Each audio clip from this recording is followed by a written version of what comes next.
Hoje é o último dia da série e nós vamos enfrentar o último vilão, o secularismo. E para mim é até triste, porque eu gostei pra caramba dessa série de coisas que aprendi e tive que rever, coisas que mexeram comigo, situações que tive que confrontar. Mas quando a gente olha para o secularismo, este último vilão, ele se define como religião é joia, é bacana, é algo bom, é algo importante, mas no seu devido lugar. O pensamento é: eu sou suficiente no dia a dia sem Deus. Eu preciso de Deus, mas não preciso de Deus o tempo todo. Ele não é necessário o tempo inteiro. É assim que pensa o secularismo. É como se ele criasse um Deus que pudesse ser aplicado não de forma integral, mas ele pudesse ser utilizado por mim em momentos interessantes. Como se Deus ele fosse Deus na hora do culto, como se Deus fosse Deus na hora da oração antes do almoço, como se Deus fosse Deus na hora do meu devocional, como se Deus fosse Deus na hora de eu ouvir o louvor no carro, mas Deus é esquecido na hora do trabalho, na hora do lazer, na hora do próprio almoço, na hora da academia, na hora e assim por diante. Por isso eu quero pensar ou começar recordando o que nós vimos o tempo todo nessa série, e prometo para você que essa é a última vez que você vê esse slide este ano. Talvez ano que vem você até veja de novo. Mas Deus existe, essa é uma máxima que a Bíblia prega. Em Gênesis 1, ele começa descrevendo que Deus criou os céus e a terra, e a Bíblia não se preocupa de forma alguma, em nenhum momento, de explicar a existência de Deus ou a necessidade de dizer que Deus existe, ou a preocupação de explicar a sua existência, porque Deus existe. A criação aponta isso, Jesus aponta isso, e a lei de Deus impressa no nosso coração também aponta isso. Deus existe, e isso é um fato, isso é óbvio, e isso é claro, e isso não se discute, ponto. Mas a questão dessa noite não é se Deus existe. Para discutirmos o secularismo, Deus existe, mas eu creio que Ele está ao meu lado o tempo todo. Eu acredito nisso, eu vivo de acordo com essa crença. Eu tenho a certa convicção de que quando eu levanto, Deus está ali do meu lado, e eu saio dali com Deus do meu lado, eu tomo meu café com Deus ao meu lado, eu pego o meu carro ou o meu fretado com Deus ao meu lado, eu chego no meu emprego com Deus ao meu lado, eu trabalho o dia inteiro com Deus ao meu lado, eu tomo as minhas decisões com Deus. Eu acredito nisso, eu tenho convicção disso. Eu acredito que nós não pensamos assim. Eu acredito que nós dividimos o que é sagrado do que é secular. Eu acredito que nós dividimos as coisas como Deus tem a sua razão de ser em determinados momentos da nossa vida, mas Ele não tem a razão de ser, ou Ele não tem a necessidade de ser em outros momentos da nossa vida. Ele passa a ser secundário. Tem coisas que Deus manda, tem coisas que mando eu. E para isso, quando você abre a sua Bíblia em Gênesis 3:8, o texto diz assim: ouvindo o homem, a sua mulher, os passos do Senhor Deus, que andava pelo jardim, quando soprava a brisa do dia, esconderam-se da presença do Senhor Deus entre as árvores do jardim. Adão e Eva passeavam ou administravam todo o jardim, eles tinham essa incumbência dada por Deus, e Deus disse: tudo que eu criei é de vocês, vocês podem fazer o que vocês quiserem aqui no jardim, é de vocês, mas comam o que vocês quiserem também aqui do jardim. Todas as árvores que eu plantei, elas produzem, e o que produzem vocês podem se satisfazer delas. Só tem uma condição: não comam da árvore que está no meio do jardim, a árvore do conhecimento do bem e do mal. Aquilo que ela produz, vocês não podem comer. E a questão é que eles vão e eles comem. E quando eles comem, eles estão vivendo ali no meio do jardim, E eles ouvem os passos de Deus no jardim, ou a voz de Deus no jardim. E quando eles ouvem a voz de Deus, eles dizem: opa, tem algo errado, Deus está chegando, vamos nos esconder. E como se fosse possível isso. E eles acabam entrando atrás do mato e Deus chega junto e fala: Adão, Eva, onde vocês estão? E aquele silêncio: Adão, Eva, onde vocês estão? E de trás do mato saem os dois: oi, você está procurando a gente? Sim, eu estou procurando vocês. Onde vocês estão? Nós estamos aqui. Interessante como eu e você temos a tendência de achar que podemos esconder ou nos esconder em determinados momentos de Deus, ou excluir Deus das nossas vidas em determinados momentos. Eu posso achar Deus na igreja, nas reuniões, mas onde está Deus no restante da minha vida? O casal no Éden, eles pensaram que poderiam se esconder de Deus. Eles erraram e decidiram se esconder de Deus, e o resto era possível ser feito, mas quando Deus chegasse, vamos nos esconder. O vilão do secularismo, ele me convence de que posso levar a minha vida como a minha própria força, sem considerar Deus, empurrando Deus para uma parte da vida, departamentalizando Deus como se Ele fosse uma caixa, um departamento da minha vida, e não que Ele tivesse envolvido no ser integral, ou na minha vida toda. É como se eu criasse um Deus departamento. Deus tem uma caixinha na minha vida: a família, a profissão, a igreja, o lazer, o estudo e um monte de outras coisas. Mas Deus está lá, Ele tem a sua parte. O lazer está lá, Ele tem a sua parte. Os estudos estão lá, eles também têm a sua parte. A igreja tem a sua parte, a profissão tem a sua parte, e eu divido a minha vida de acordo com aquilo que eu estabeleço como necessidade, a minha agenda. Então tem momentos que eu olho para Deus e eu vejo que Deus é importante, e eu gasto tempo com Deus. A minha hora silenciosa é o momento de Deus para a minha vida. Eu levanto e aí eu tenho que gastar tempo com Deus, eu abro a Bíblia e eu leio, eu oro, eu peço pelas coisas do dia. Deus, eu me encontrei com o Senhor, daqui para frente o Senhor fica guardado nesse departamento que eu vou tocar o resto da minha vida. Agora eu tenho que tomar meu café. Senhor, obrigado por esse café, muito obrigado mesmo, e agora vou tomar o meu café. Obrigado, Deus, dá licença que agora o resto é comigo. E eu tomo o café do jeito que eu vou trabalhar, esqueço de Deus. No final da noite eu volto e tiro Deus de volta da gaveta e falo: Deus, obrigado pelo dia todo, foi um dia bacana, foi um dia produtivo, eu agradeço pelas coisas, valeu, boa noite, vou dormir, volto, coloco Deus na gaveta, fecho Deus naquela gaveta, e como se o dia fosse o trabalho foi minha responsabilidade, os estudos também foi minha responsabilidade, a família foi minha responsabilidade. Quando a coisa aperta um pouco com relação à família, me dá a impressão de que eu busco Deus. Então, ó Deus, deixa eu tirar o Senhor aqui dessa gaveta novamente e colocar o Senhor na gaveta da minha família. A família está dando um pouco de problema, a minha sogra está dando mais trabalho do que deve, como sempre, a minha mãe está se associando à minha sogra, e essas duas juntas está sendo dose de aguentar. Antes as duas moravam em São Paulo e agora as duas se associaram, moram praticamente na mesma rua e vieram morar em Vinhedo. Por favor, me tira de Vinhedo. Ou então leva as duas.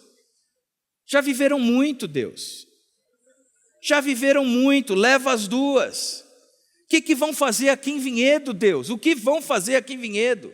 A não ser atazanar a minha vida. Leva. Mas não. Esta hora eu tiro Deus da gaveta e aí ponho dentro da família e diz: Deus, mas sabe, me ajuda, me ajuda. É como se eu criasse departamentos. Aquilo é santo, mas aquilo é secular, e aquilo eu não misturo com Deus. O fato é que o secularismo, ele tenta limitar o ilimitável. Ele tenta limitar o ilimitável. Como se eu pegasse Deus e limitasse a uma área da minha vida, a um departamento da minha vida, a uma gaveta da minha vida. Opa, eu estou escutando Deus, os passos de Deus no paraíso, eu errei, deixa eu me esconder. Deus não está o tempo todo na minha vida, está só de vez em quando, então deixa eu me esconder de Deus agora. Como é que o secularismo age então? Como é que nós chegamos a esse ponto? Como é que o secularismo vem e nos domina? Vamos pensar em algumas coisas. Primeiro, ele me convence de que seguir a Deus é perder. Quando você olha para Gênesis 3:4, disse a serpente à mulher, certamente não morrerão. A serpente pergunta assim para a mulher, o que foi que Deus disse mesmo para vocês, que vocês não podem comer de nenhuma árvore que está plantada aqui no jardim? E a mulher disse, não é isso. Eu não posso comer, disse Eva. Da árvore que está plantada no meio do jardim, na verdade eu não posso nem comer, nem tocar nessa árvore. Dessa eu não posso, o resto está liberado. E ela diz, certamente não morrerão. Tudo começa quando esse vilão nos convence de que seguir a Deus irá nos restringir, limitar, perder o melhor da vida, que nós vamos não poder desfrutar o mais gostoso. Se você seguir a Deus ou o que Deus propõe, você vai perder algo muito gostoso, muito bom. E quem quer perder algo bom? É como se seguir a Deus fosse seguir uma lista de coisas que você não pode. Seguir a Deus, você não pode fazer sexo antes do casamento. Seguir a Deus, você não pode beber. Seguir a Deus, você não pode defraudar. Seguir a Deus, você não pode mentir. Seguir a Deus, você não pode, você não pode, você não pode, você não pode, você não pode. Ou seja, a ideia do secularismo é dizer que o que Deus quer para você é te limitar, é que você perca o lado bom da vida, é que você não desfrute o que há de melhor. Pelo contrário, que Deus é um Deus mau e o que Ele está desejando para você é que você seja restringido. É como se Ele estivesse colocando um colarinho no seu pescoço ou uma coleira no seu pescoço e te segurando por aquela coleira, dizendo, escuta aqui, ó, eu sou Deus e para eu ser Deus da sua vida, eu quero que você esteja aqui grudado do meu lado. Senta, fica. Crente bom, não sai. Crente bom, bom crente, fica. E Deus sai de lado, ó, fica. Não aproveita a vida e você fica lá. Deus diz, crente bom. Essa é a ideia do secularismo. Como se nós estivéssemos perdendo o que há de melhor. Certamente vocês não morrerão. É como o diabo chega para a mulher e a convence e a mostra e a iludibria e diz, você está errada. O lado bom da vida é o que Deus está querendo que vocês não desfrutem. Se vocês comerem desse fruto, vocês vão aproveitar o que há de melhor. Certamente vocês não vão morrer.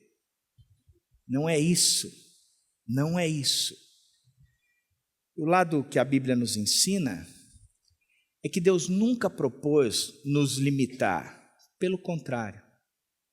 A proposta de Deus sempre foi nos trazer liberdade. E conhecereis a verdade, e a verdade vos libertará. Que o que Deus propõe é que estas coisas nos escravizam. Por isso que nós não devemos entrar. Porque o que nos torna livres é Deus. E Ele diz, não entre nessas coisas, porque essas coisas se tornarão o Deus da sua vida. E vocês com eles sendo o Deus de vocês, vocês se tornarão escravos deles. Não entrem, não entrem. Segunda coisa é que ele me ajuda a colocar limites em Deus. Se Deus me limita, e assim diz o vilão do secularismo, Deus quer te limitar, e se Deus me limita, então eu vou colocar limite em Deus. Gênesis 3:5 diz: Deus sabe que no dia em que dele comerem, seus olhos se abrirão, e vocês, como Deus, serão conhecedores do bem e do mal. O diabo chega para Adão e Eva e diz: olha, presta atenção o que Deus está querendo fazer com vocês. Deus está querendo ser maior do que vocês. Ele sabe que no dia que vocês comerem, vocês não morrerão. Pelo contrário, vocês se tornarão como Deus, se tornarão conhecedores do bem e do mal. Deus se tornará, em vez desse Deus todo-poderoso, ele será limitado por vocês, porque vocês serão como ele. Há um limitar, trazer um Deus mais próximo, ou tirar o Deus todo-poderoso para um Deus limitado. O que Deus está querendo fazer é fazer com que vocês não sejam como ele. O fato é que nós limitamos a Deus de várias formas. Nós redefinimos Deus o tempo todo. Nós dizemos que Deus não é todo-poderoso, nós dizemos que Deus ele não é esse Deus tão precioso. Nós olhamos a Bíblia e tentamos dizer que a Bíblia não é dessa maneira. Nós olhamos como textos como o do jugo desigual e falamos: o jugo desigual não é dessa forma que a Bíblia está querendo pregar. Nós olhamos coisas que a Bíblia diz e ela é clara, e nós queremos redefinir aquele texto o tempo todo. Nós estamos o tempo todo querendo dar um jeitinho no que Deus diz e no que Deus fala. Nós não mais olhamos para a Bíblia e acreditamos na Bíblia e em Deus da maneira como a Bíblia diz que tem que ser. Nós queremos o tempo todo adequar ou adaptar Deus da forma que nós queremos. Nós redefinimos Deus e os absolutos de Deus. Quando você olha esses vilões todos, você percebe que esses vilões são redefinições de Deus, aonde Deus está sendo readequado ou reformado por mim e por você, para que nós possamos nos sentir livres ou experimentar de coisas que o próprio secularismo está nos propondo. No fundo, cada um deles é uma redefinição a respeito de Deus. Por isso nós redefinimos Deus o tempo todo. Nós distanciamos Deus dos meus afazeres diários. Deus não tem mais a ver com as coisas do meu cotidiano. Deus não tem mais a ver com a minha profissão e nas minhas escolhas. Eu escolho o que eu quero fazer porque eu quero fazer. E não tem mais a escolha do meu dia a dia porque eu entendo que Deus está nessa jogada. Eu quero ser isso porque eu entendo que para o reino isto é importante. Eu quero viver disso porque eu entendo que para o reino isto é importante. Eu quero ser assim porque eu entendo que para o reino assim é importante. O que nós fazemos é: eu quero viver disso porque eu entendo que dessa forma eu vou ganhar mais dinheiro. Ou eu quero viver assim porque eu entendo que desta forma eu vou fazer o que eu gosto e eu vou ser mais realizado. De uma certa forma, nós estamos falando de hedonismo e de materialismo, mas nunca de buscar a Deus e de trazer Deus para o meu dia a dia. O que é que Deus tem para a sua vida? Qual é o projeto de Deus para a sua vida? O que é que Deus espera de você? Quais são as coisas e os sonhos de Deus para você? E por fim, nós acabamos restringindo Deus. Deus nada tem a ver com os meus estudos, com a minha vida amorosa, com os filmes que eu assisto. Eu encho a minha cabeça das coisas que eu quero encher. Eu ouço os CDs que eu escuto, das coisas que eu quero escutar. E quando a coisa aperta, aí eu busco a Deus. Eu tiro Deus do departamento que eu o coloquei, da gaveta que eu coloquei, e aí sim eu preciso me encharcar de Deus porque a situação apertou. Mas Deus não está integralmente na minha vida. Deus não está o tempo todo na minha vida. Deus não faz parte da minha vida nos mínimos detalhes. Eu estou no meu carro, e aí se a situação está feia, aí sim eu vou ouvindo CDs. E aí eu coloco, Senhor, eu estou precisando de um milagre, a minha conta bancária está feia, Pai. Deixou de ser vermelha, já está roxa. A coisa precisa, de um milagre. Aí você põe e vai cantando, faz chover, Senhor Jesus, faz chover. E você dirige com a carteira aberta. Porque se chover, tem que chover lá dentro. Porque Senhor, faz chover. Interessante que até pouco tempo atrás, quando você tinha dinheiro, você escutava qualquer coisa, menos Deus. Você gastava dinheiro, pagava R$750 para ir ver o Paul McCartney. Mas não fazia chover. Por quê? Porque isso caracteriza o secularismo. Deus está num departamento, mas Deus não está no todo. É uma gaveta da minha vida, mas não é o ambiente onde a minha vida está inserido. Não é o ar que eu respiro. E a última coisa é que ele me faz ser um religioso sem vida. Gênesis 3:7 diz assim, os olhos dos dois se abriram e perceberam que estavam nus, então juntaram folhas de figueira para cobrir. Eu gosto muito dessa parte. E nós somos mestres em fazer folhas de figueira para nos cobrir. Porque o texto diz que eles comeram do fruto, e assim que comeram do fruto e viram que o fruto era gostoso, que parecia que dava entendimento e era um fruto bonito, eles pegaram do fruto e comeram. Eva pegou e comeu e deu para o marido, que pegou e comeu. E aí os olhos abriram e eles andavam nus e não tinham vergonha, e de repente eles viram que estavam nus e se sentiram envergonhados. E porque sentiram que estavam envergonhados, o que eles fizeram? Eles criaram para si um procedimento, um processo e um procedimento, um POP. Ficando bom. Eles chegaram, pegaram folhas de figueiras e estabeleceram roupas para si. O que eles deveriam ter feito? Eles deveriam ter chegado diante de Deus, ajoelhado, e ter dito, Senhor, fizemos o que não deveríamos. Nós erramos. O Senhor pediu para nós não termos feito isso, e nós fizemos exatamente o que o Senhor tinha dito para nós não fazermos. E olha aqui, estamos nus, ter chegado do jeito que estavam.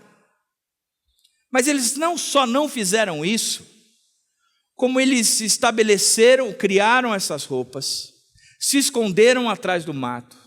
Quando Deus o confrontou, ele disse, olha, Senhor, eu vou dizer o que aconteceu. Eu estava muito bem aqui no paraíso, aí o Senhor me deu um sono, tirou uma costela, me deu uma mulher. Se o Senhor não tivesse me dado essa mulher, o Senhor e essa mulher atazanaram, avacalharam com a minha vida toda. O cara se tornou um religioso sem vida. Um cara cheio de práticas religiosas, cheio de conduta religiosa, cheio de argumentos. Ele percebeu o erro, criou processos, mas não tinha vida.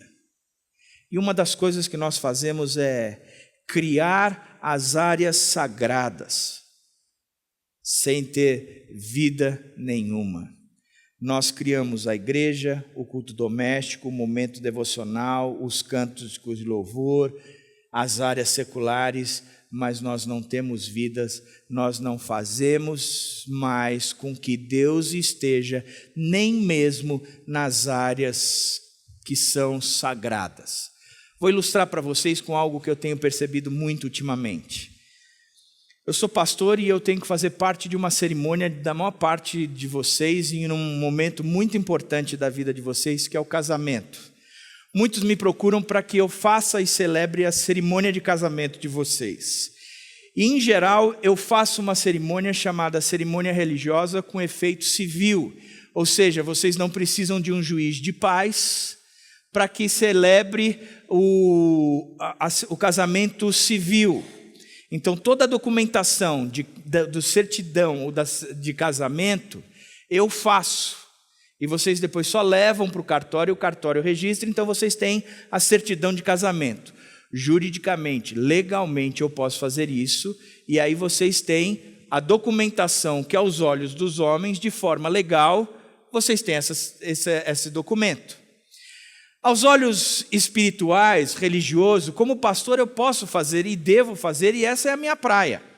Vocês fazem um casamento onde o noivo, e o casamento é a hora do votos e da bênção, o que eu faço como mensagem não é necessariamente o casamento é o que um promete para o outro, o que o outro promete para o um, diante de Deus, e ali a gente abençoa. Então um vai e promete para o outro o que vai ser por toda a vida até que a morte os separe. E o outro promete para um o que vai ser por toda a vida até que a morte os separe. Prometeram, diante de Deus e das testemunhas, Então eu vou e abençoo. Então parece que a cerimônia, que é religiosa com efeito de civil, está sendo feita diante de Deus e de forma extremamente espiritual. É bacana, inclusive, dizem muitos dos noivos, trazer a cerimônia civil para dentro da cerimônia religiosa.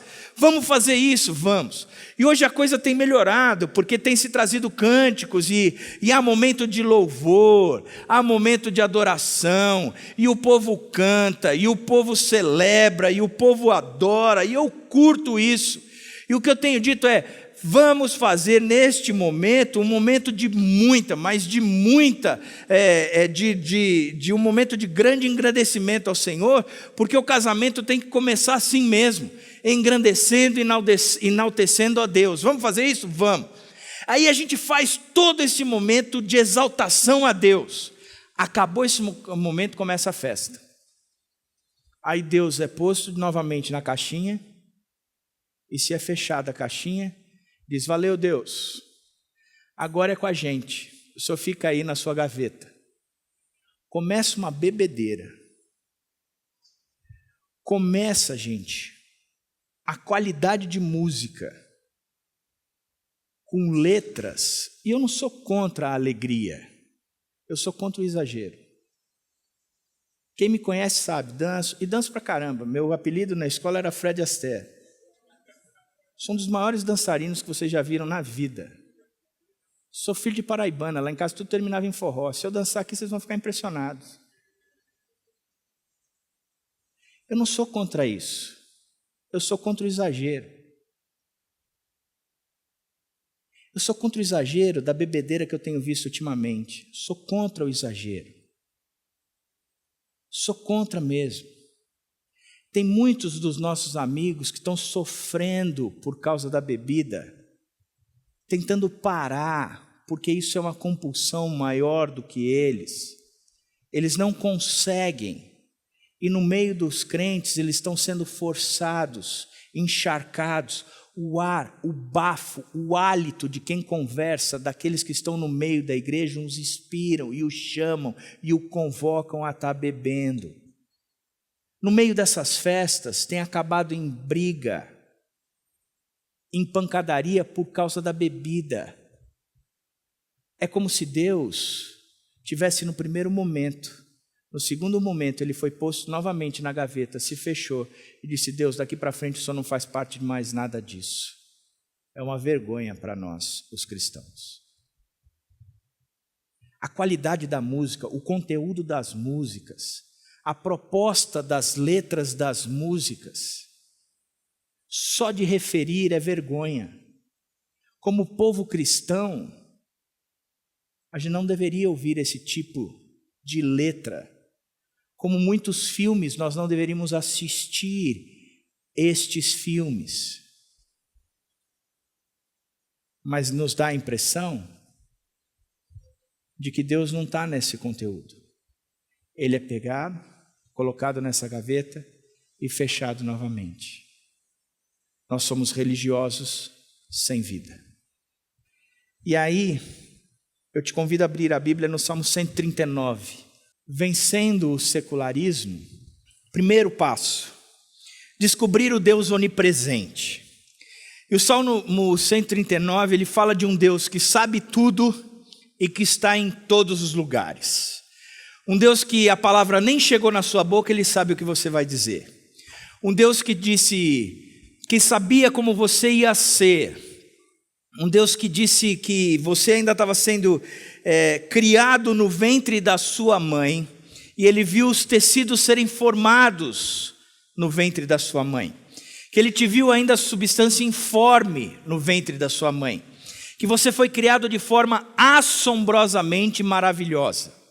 Assombrosamente maravilhosa. Esse versículo para mim faz tanto sentido que toda semana da criança, quando o pessoal começa a postar as fotos de quando era criança, eu todo ano posto a mesma foto minha. Todo ano, ano após ano eu posto a mesma foto e quero ver um dia você pôr uma foto de uma criança mais bonita que eu quando eu era pequeno.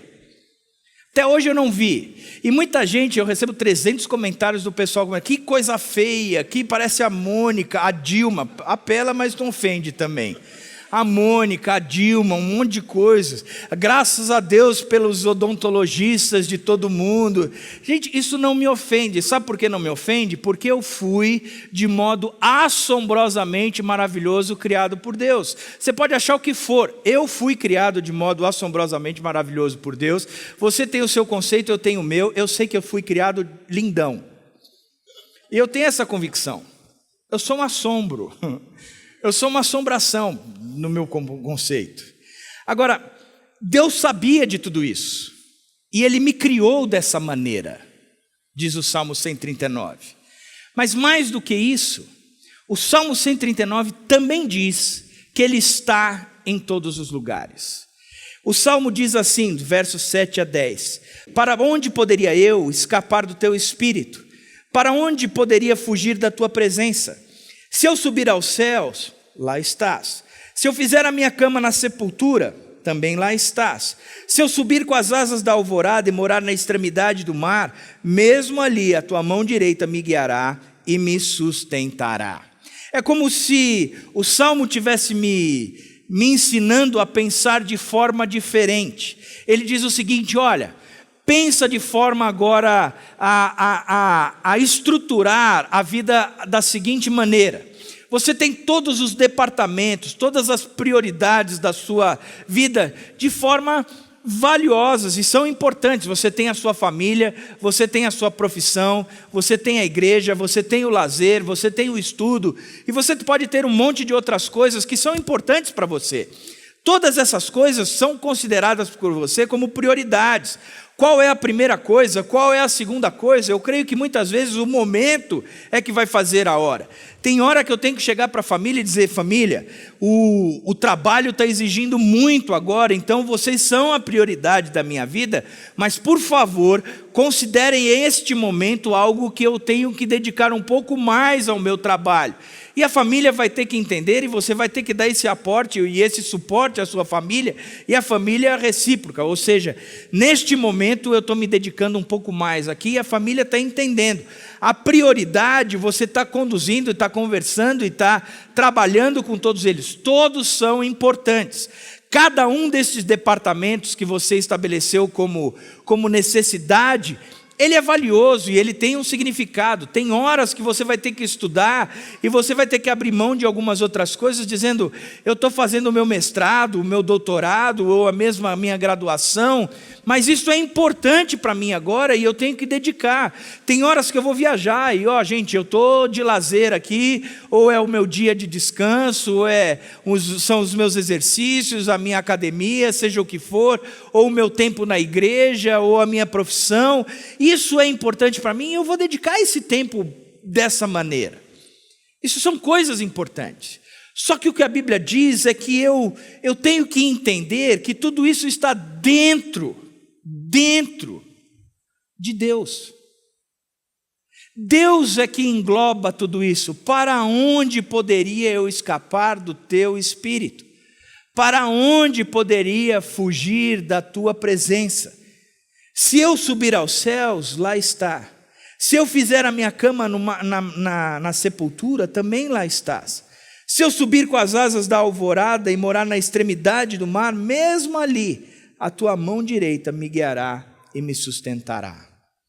Outros textos da Bíblia diz que os olhos do Senhor estão sobre a terra, a contemplar os maus e os bons, que os olhos do Senhor estão sobre os justos.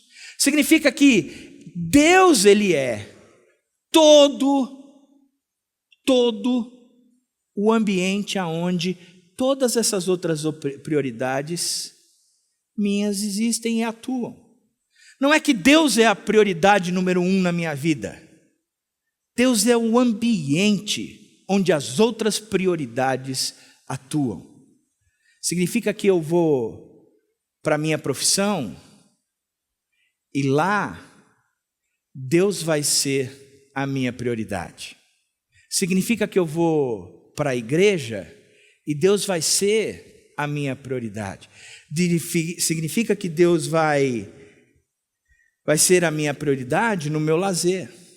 Eu cresci numa igreja batista regular e a gente participava muito de esportes e de campeonatos de futebol. E naquela época eu jogava futebol, hoje eu estou mais para bola de futebol do que para jogador de futebol. E eu lembro de que nos campeonatos de futebol era uma coisa muito engraçada. A gente começava, os 2 times iam para o centro.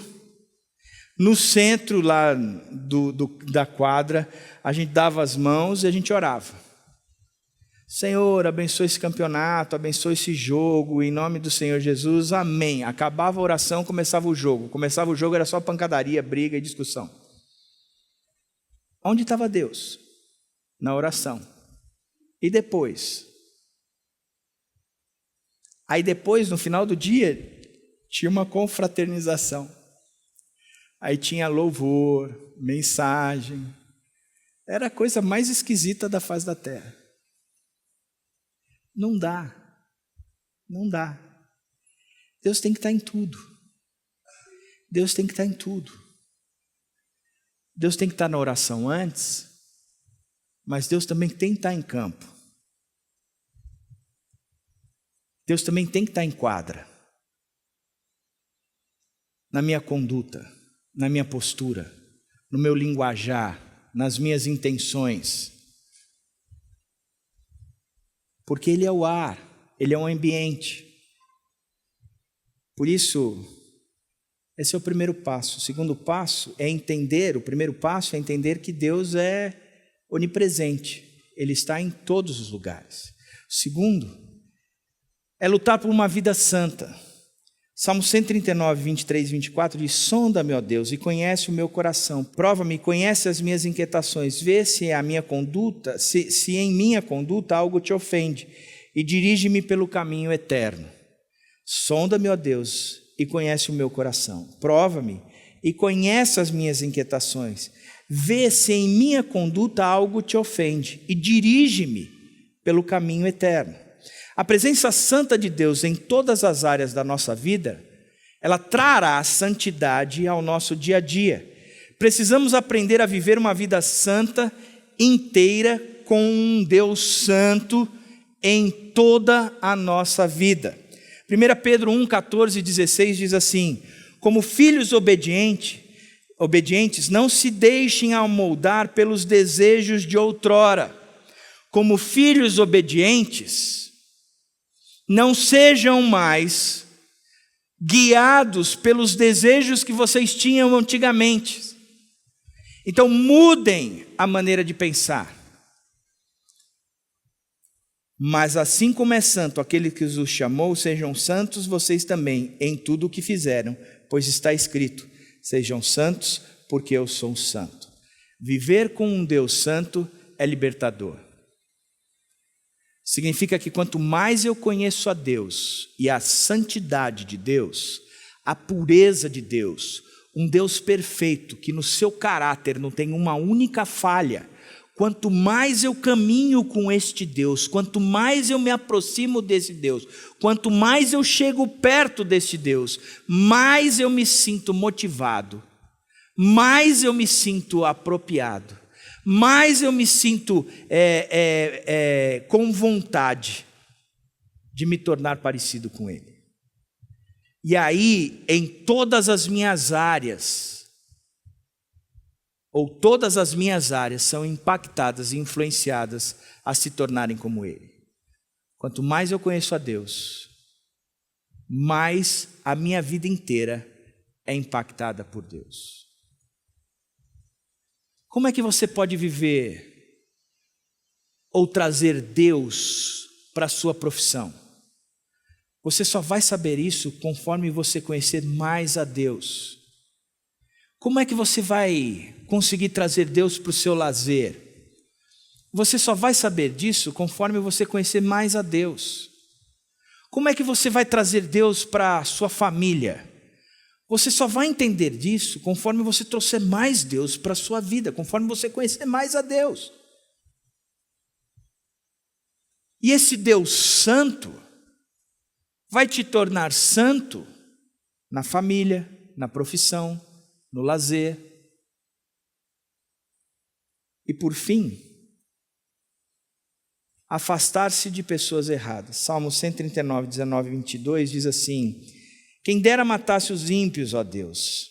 Afastem-se de mim os assassinos, porque falam de ti com maldade. Em vão rebelam-se contra ti. Acaso não odeio os que te odeiam, Senhor? E não detesto os que se revoltam contra ti? Tenho por eles ódio implacável, considero-os inimigos meus. Nunca pensei nesse texto no Salmo 139, na verdade eu sempre olhava esse texto e dizia, o que esse texto tem a ver neste Salmo? Ele está falando de um Deus que sabe tudo e de um Deus que está presente o tempo todo. Aí de repente ele fala desse texto e ele termina dizendo, sonda-me, ó Deus, prova-me, ó Deus, e vê se há em mim algum caminho mau, e aí me guia pelo um caminho correto. E eu pensava, o que este texto tem a ver com o contexto do texto? Porque parece que não tem sentido. E tem muito sentido. O sentido é o seguinte: se eu quero que Deus esteja na minha vida o tempo todo, eu preciso fugir das pessoas erradas.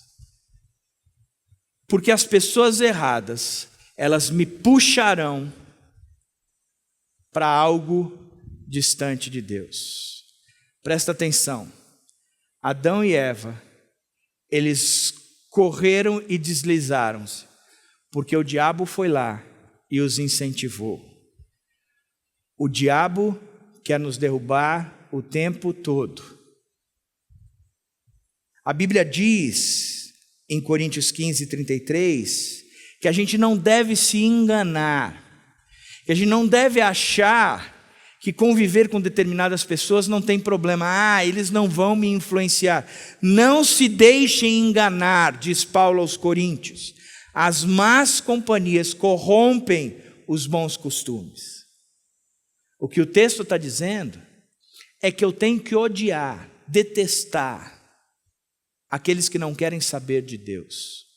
Porque se eu conviver com eles, eu acabo me tornando parecido com eles. Salmo 1 diz que aquele que anda, que aquele que para e que aquele que se assenta com os que não querem saber de Deus, acabam se tornando parecidos e não se tornam de forma nenhuma, se tornam na verdade impossíveis de serem felizes. Não dá para ser feliz andando, parando e se assentando com aqueles que não querem saber de Deus.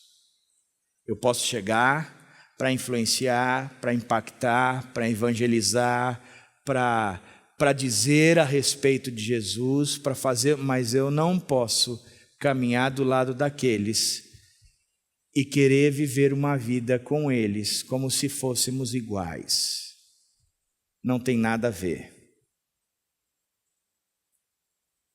E o salmista diz: eu não tenho nada a ver com este povo que não tem nada a ver com o Senhor. eu não tenho nada a ver com este povo, que não tem nada a ver com o Senhor. Nada a ver. Nada a ver. Não é porque está dentro de igreja que é assim. É aqueles que entendem que Deus é o centro da sua vida. Afastar-se de pessoas erradas. Por isso, se nós queremos vencer o vilão do secularismo, enfrentar este vilão, confrontar este vilão e vencê-lo, nós temos que fazer o que o Salmo 139, 23, 24 diz. Sonda-me, ó Deus, sonda-me, ó Deus. Vem aqui, Senhor, e pega a sua lente de aumento, a sua lupa, e conhece o meu coração, checa o meu coração, vai olhando todas as áreas do meu coração, vê a minha profissão, vê o meu lazer, vê a minha família, vê os meus estudos. Pai, checa todas as áreas do meu coração e conhece as minhas inquietações. Vê por que é que eu estou dessa forma, por que eu estou agindo dessa maneira. Por que eu não estou centralizado no Senhor? Por que eu estou tirando o Senhor do centro? Por que eu estou tirando o Senhor do ar que eu respiro? E eu estou colocando o Senhor como colocando o Senhor numa gaveta, tornando o Senhor um departamento da minha vida. Vê se em minha conduta há algo que te ofende, algo que não te agrada, algo que tem tornado o Senhor não mais o centro da minha vida. Agora, se isso acontecer, e se o Senhor checar que isso tem acontecido, dirige-me pelo caminho eterno. Corrige-me, Senhor. Me põe na tua rota. É assim que a gente trata o vilão do secularismo. A gente se coloca à disposição de Deus. Senhor, sonda-me, sonda-me e prova-me. E depois dirige-me. Sonda-me, prova-me e dirige-me. Eu estou entregando o Senhor para isso. Sonda, prova e dirige. Sonda, prova. E se o Senhor enxergar alguma coisa errada, se o Senhor vê algo de errado, o Senhor dirige. Queria terminar a série fazendo um apanhado geral, fazendo um desafio para vocês, olhando para vocês e para mim, dizendo como é que nós podemos enfrentar esses vilões todos no dia a dia. E eu acho que o melhor é Romanos 12, 1 e 2. Quando o texto diz assim: portanto, irmãos, rogo-lhes pelas misericórdias de Deus, que se ofereçam em sacrifício vivo, santo e agradável a Deus. Este é o culto racional de vocês. Não se amoldem ao padrão deste mundo, mas transformem-se pela renovação da sua mente, para que sejam capazes de experimentar e comprovar a boa, agradável e perfeita vontade de Deus. Eu creio que eu tenho quase mais de 20 anos de pastorado, só nessa igreja 12, se eu estou indo para 13 anos aqui dentro. E eu confesso para vocês que este texto tem falado muito ao meu coração, não pelo conteúdo do texto, mas como Paulo começa: portanto, irmãos, rogo-lhes pelas misericórdias de Deus. Eu tenho visto e caminhado muito no meio de vocês, e às vezes eu tenho olhado para Paulo e eu tenho dito: Paulo, eu nunca entendi tanto o que você escreve como nos últimos dias. Rogo-lhes pelas misericórdias de Deus. O que Paulo está dizendo é um apelo profundo da alma dele, do coração dele.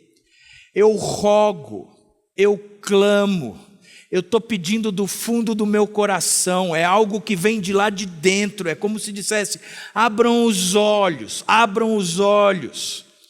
E essa é uma necessidade que a gente tem que ter mesmo. Eu tenho olhado o que a gente tem vivido, gente, e para mim, na minha opinião, nós estamos cada vez mais perto do fim, e daqui para frente é ladeira abaixo.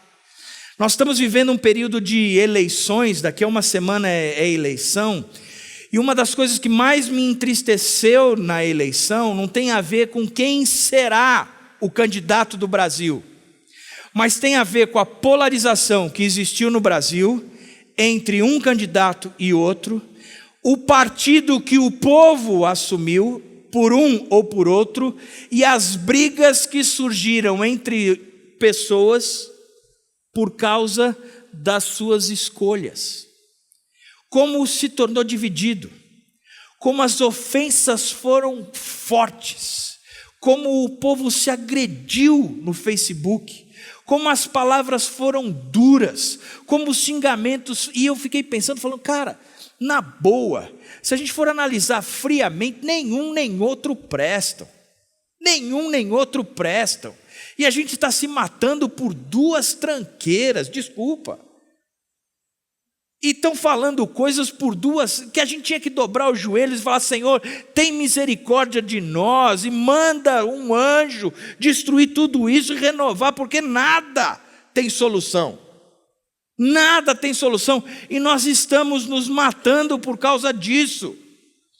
Hoje eu estava assistindo o jogo, e diz que em São Paulo teve uma briga entre torcedores, que atropelaram um torcedor santista e mataram.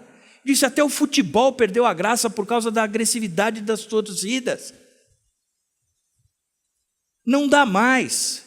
E a Bíblia diz que nos últimos dias cessará o amor. E na minha opinião, nós estamos vivendo os últimos dias porque o amor já não existe mais. Ou ele está acabando muito rápido. Muito rápido. Defender candidato político é muito vergonhoso. A gente teria que levantar a bandeira de Jesus Cristo. Inclusive para esses candidatos.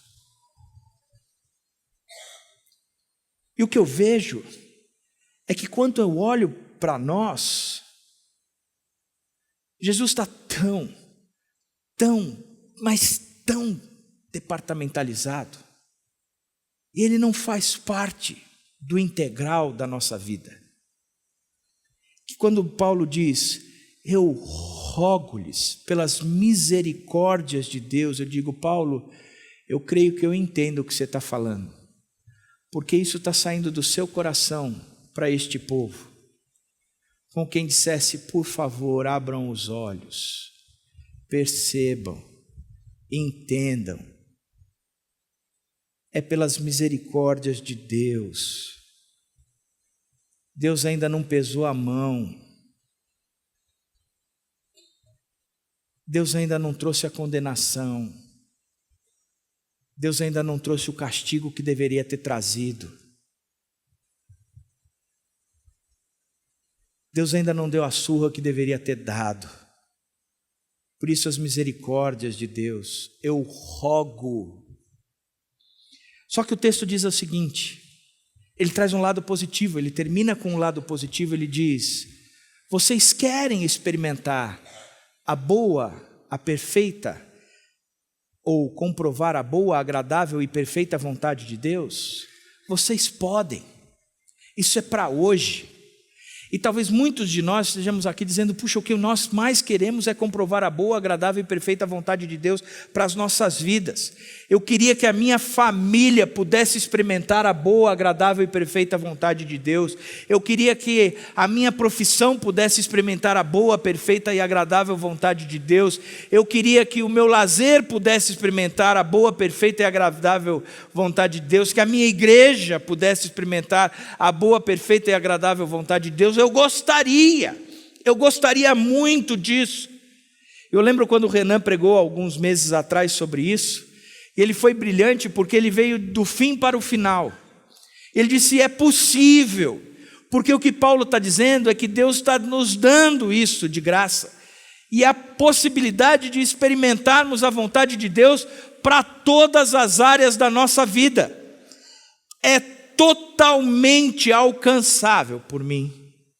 Está à minha disposição experimentar a boa, perfeita e agradável vontade de Deus para o meu casamento com a minha esposa, para a educação dos meus filhos, para a minha vida dentro da igreja, para o meu lazer, para o cuidado do meu corpo, enfim, o que Deus está dizendo é, de forma integral, você pode experimentar, mas se eu vier de trás para frente, ele começa dizendo, mas você vai ter que se oferecer em sacrifício vivo, santo e agradável, que é o vosso culto racional. Para experimentar, você tem que se sacrificar. Para experimentar, você tem que morrer. Para experimentar, você tem que se entregar. Para experimentar, você tem que se esvaziar. Para experimentar, você tem que tomar sua cruz, negar a si mesmo e me seguir. Se a gente olhasse, o que o texto está dizendo é que se eu não fizer isso, eu começo com uma conformação. Eu começo a olhar para o mundo e ficar conformado com o mundo. Eu assumo a forma do mundo. Eu tenho os padrões do mundo e eles começam a entrar na minha família, na minha profissão, no meu lazer, na minha igreja, e assim nos meus estudos, e assim por diante. Porque eles entram, eu passo a viver deformado. Eu perco a forma de Jesus Cristo. Não vos conformeis com o presente século. Não vos conformeis com o presente século. Eu tenho que me entregar para experimentar a boa e perfeita, agradável vontade de Deus. E não me conformar com o presente século. Porque se eu me conformar, eu me deformo. Para isso, há uma solução. Eu tenho que buscar informação. Mas transformem-se pela renovação da vossa mente. Sabe o que é renovação da vossa mente? Sabe quando o seu micro dá pau e você leva para o técnico e o técnico diz assim, ó, não tem jeito, eu vou ter que reformatar a HD. Se eu não formatar a HD e instalar tudo novo, eu não consigo corrigir. Qual é a grande preocupação que passa no seu coração? Mas e os arquivos que estão aí dentro, eu vou perder? E o técnico diz, eu vou tentar, mas não garanto nada. E aí você diz assim, mas em 2012, eu fiz uma viagem para Disney e tirei 1.375 fotos com o Pateta. E ali estavam todas as minhas fotos dessa viagem. Eu vou perder essas fotos? Ele diz, eu não garanto nada, mas quem sabe. O TCC de conclusão de curso, meu trabalho de conclusão de curso. Qual a importância da flexibilidade do Rado Lagartixa na educação alimentar do século 21, de acordo com Freud? 6 meses de estudo. Eu vou perder? Não garanto nada. Mas eu só tinha aí. Não garanto nada. Mas, e aí você sofre por entregar a sua HD nas mãos desse técnico. O que Jesus está dizendo é o seguinte, cara, você tem que se transformar pela renovação da sua mente. Você vai me entregar a sua HD, e o que eu estou dizendo é que você vai perder tudo. Nada do que você construiu, que você trouxe, vai valer. Eu vou formatar, e eu vou instalar tudo novo. Porque Paulo mesmo disse, O que eu tinha antes, eu considerei como perda. O que eu batalhava por antes, hoje já não vale mais nada. O Senhor reformou tudo, eu penso. E hoje para mim, o que vale é viver a Cristo. E se eu morrer, o morrer é lucro. Porque a minha mente foi formatada e eu penso totalmente diferente. Totalmente diferente. É informação, é o culto racional, é ser transformado pela renovação da mente. Essa informação nova, ela traz transformação. É dessa maneira que a gente vence o conformismo, o ativismo, o materialismo, o individualismo, o secularismo, o hedonismo e o relativismo. É assim. Caso contrário, eu me conformo e me deformo. Mas se eu me informo, eu me transformo.